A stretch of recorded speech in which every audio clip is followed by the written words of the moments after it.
Las historias de liderazgo que vimos en los libros deuterocanónicos nos muestran que hay una diferencia entre influir para seguir la visión de un líder e influir para que la comunidad enfrente los problemas más álgidos que le afectan directamente.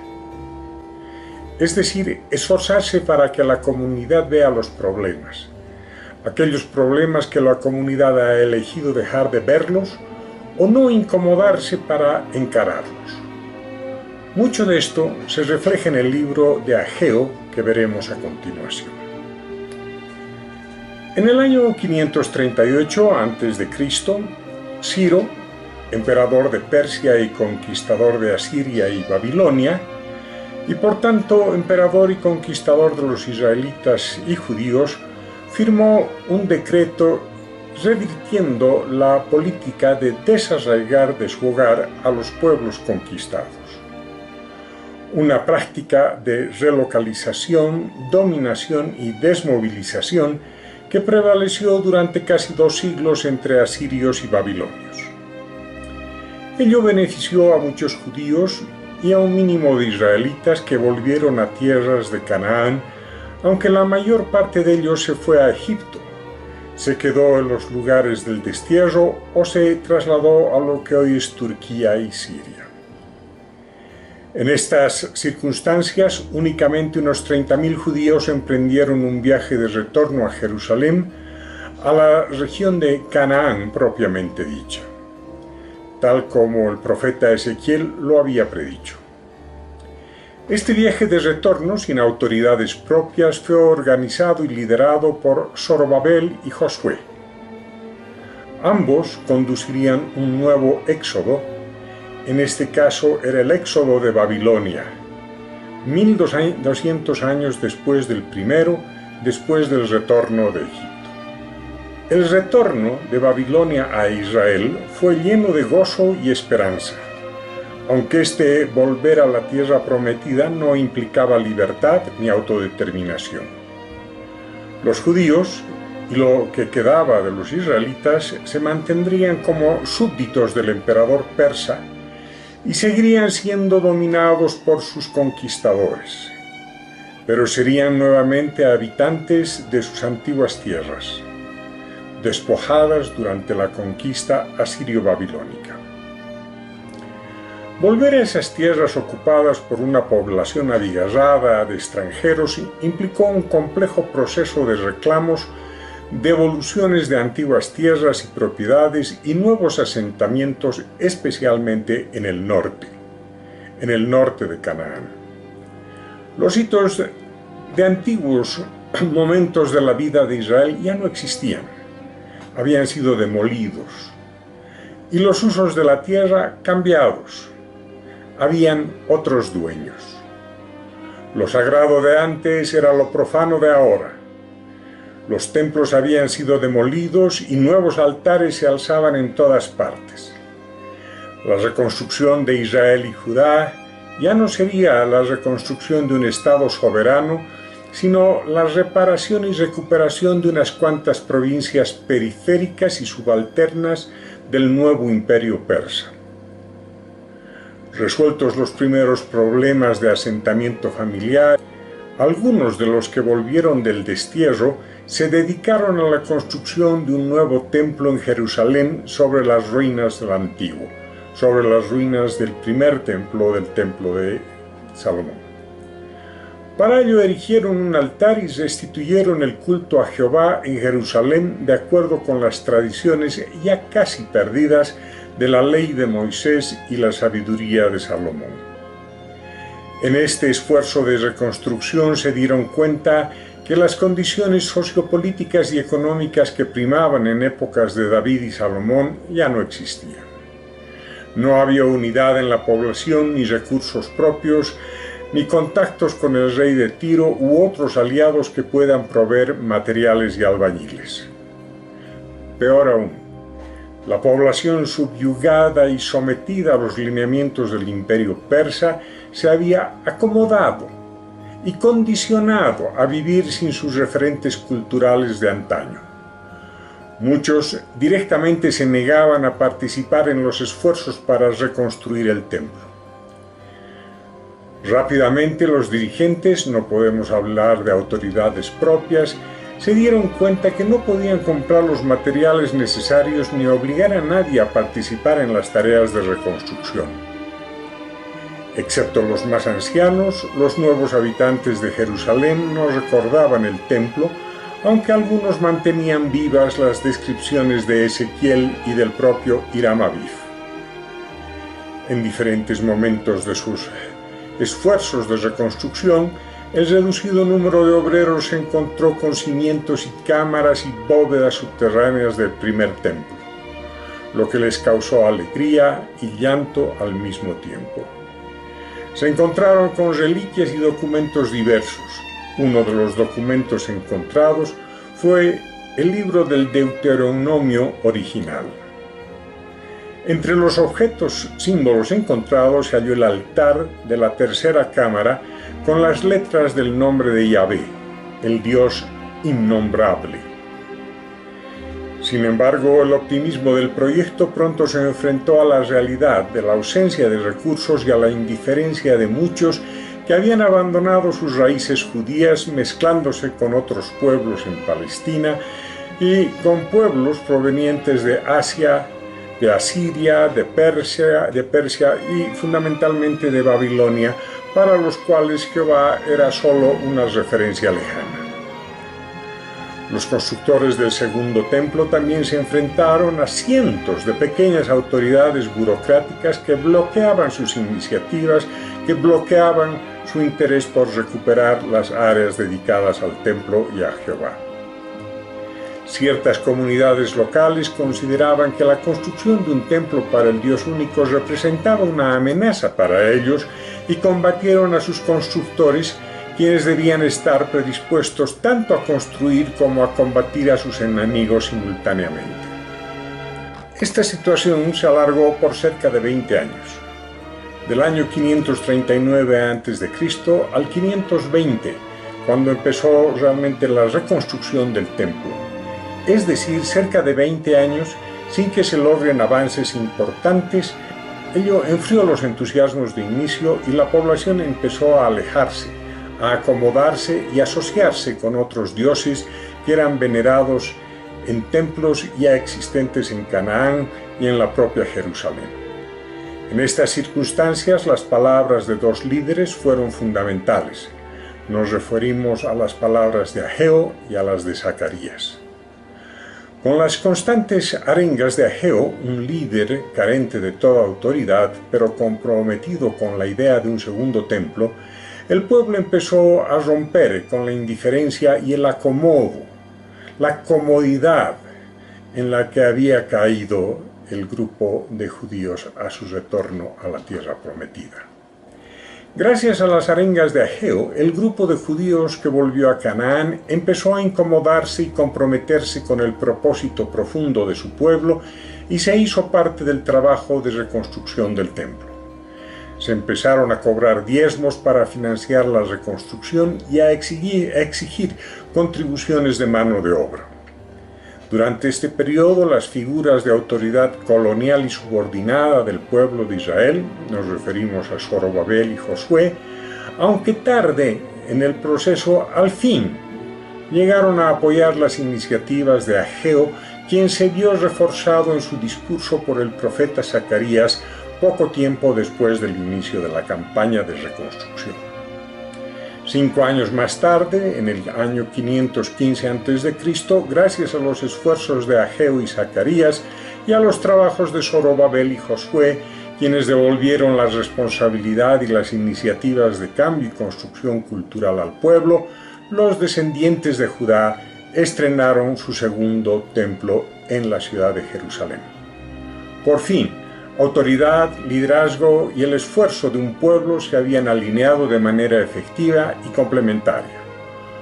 Poco realmente se conoce acerca de Ageo, ya que aunque escribe su propio libro, uno de los más cortos de la Biblia, él es mencionado solo de pasada en el libro de Esdras, que describe acerca del retorno de Babilonia y la construcción del segundo templo.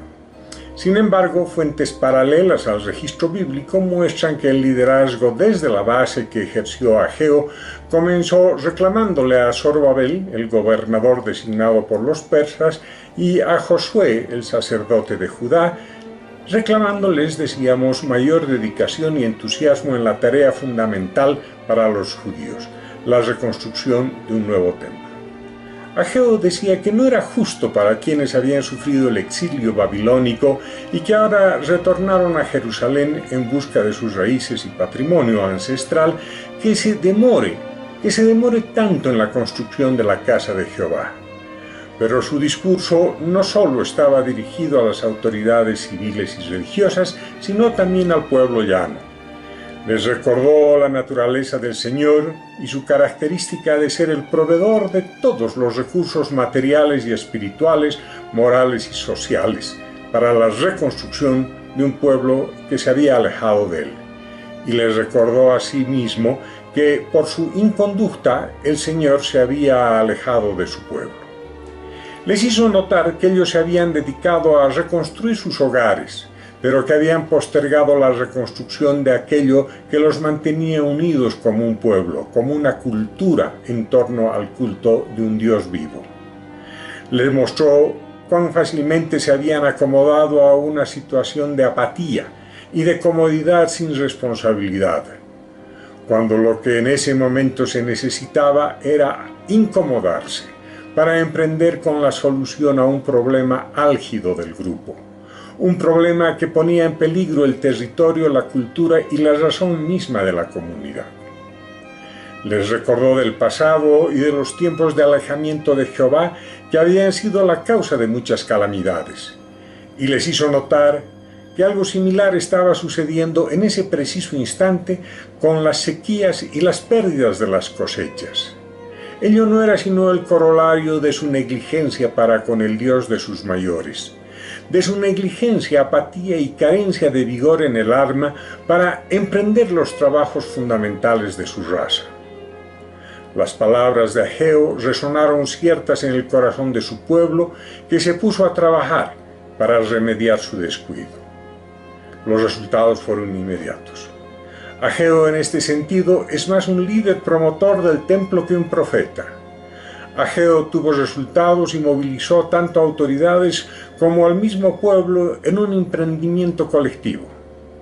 Mientras que Ageo elevó la conciencia colectiva, la hizo cívica, creó cultura y amplió sus alcances.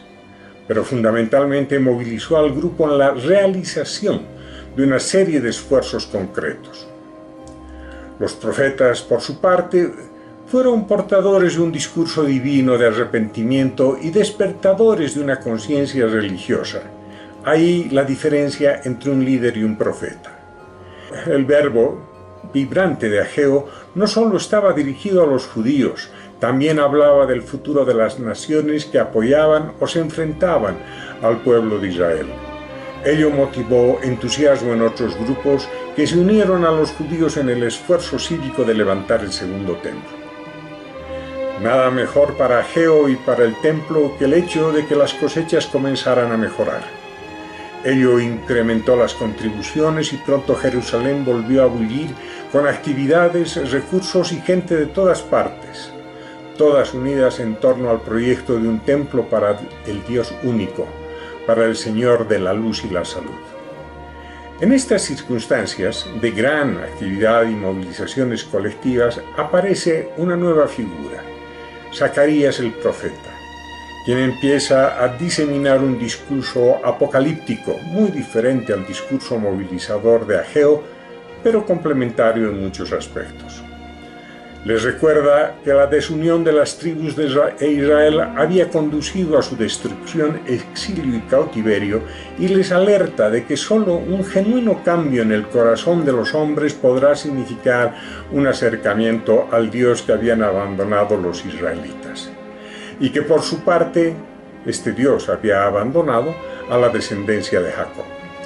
Les plantea que se debería trabajar en una reconciliación y para ello los cambios de conducta que proclamaba su compañero Ageo eran imprescindibles. Hasta ahí la voz de Zacarías complementaba Era una voz que complementaba la promoción de la obra y el propósito de Ageo. Sin embargo, en un segundo momento, la voz de Zacarías tomó su propio rumbo. Habló de 4 jinetes y de unas murallas de fuego, habló de Josué el sacerdote vestido con ropas inmundas acompañado por Satanás, haciendo referencia a la contienda de Dios con Satanás, en la cual triunfa el primero y restituye las ropas ceremoniales a Josué, el sacerdote. A partir de ello anuncia que el favor del Señor volverá a Jerusalén y que será necesario ensanchar sus murallas más allá de las ruinas de los bastiones defensivos construidos por Salomón cerca de 500 años antes. Anuncia la caída del imperio persa y la expansión de los griegos de Alejandro el Magno. Anticipa un Israel griego, es decir, un Israel helénico, y alerta que en un solo día el Señor de los ejércitos borrará todas las culpas de la tierra para que vuelvan la paz y la prosperidad. Posteriormente, en medio de varios intentos persas, asirios, filisteos y babilónicos de acallar a los profetas y detener la construcción del templo, por edicto imperial de Ciro, se autoriza formalmente la construcción de un templo y Zacarías le anuncia a Zorobabel que el poder de Dios estaría con él en semejante emprendimiento, que sus esfuerzos por la reconstrucción del templo implicarían paz y tranquilidad para los hogares de quienes participen en su construcción.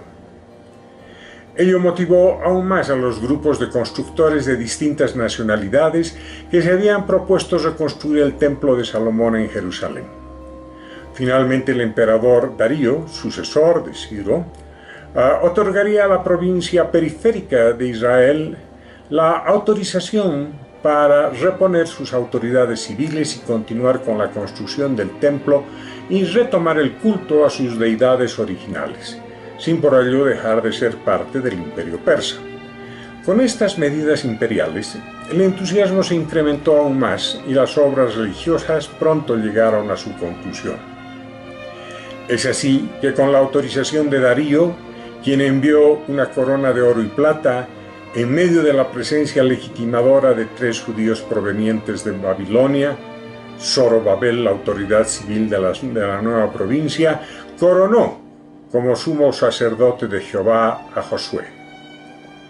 Al nuevo sacerdote, oficialmente ungido, Zacarías el profeta le comenta que las naciones circundantes serán objeto de la ira de Dios y que los judíos desperdigados por todo el mundo serán llamados a volver a Israel, a Efraín y a Judá, juntos otra vez.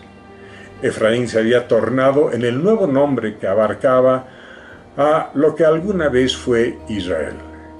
Desafortunadamente, hay nuevas profecías en boca del propio Zacarías. Ya concluido el segundo templo, Zacarías habla de los malos pastores, de los malos conductores de Judá. ¡Ay, pastor inútil que abandona el rebaño!, decía Zacarías.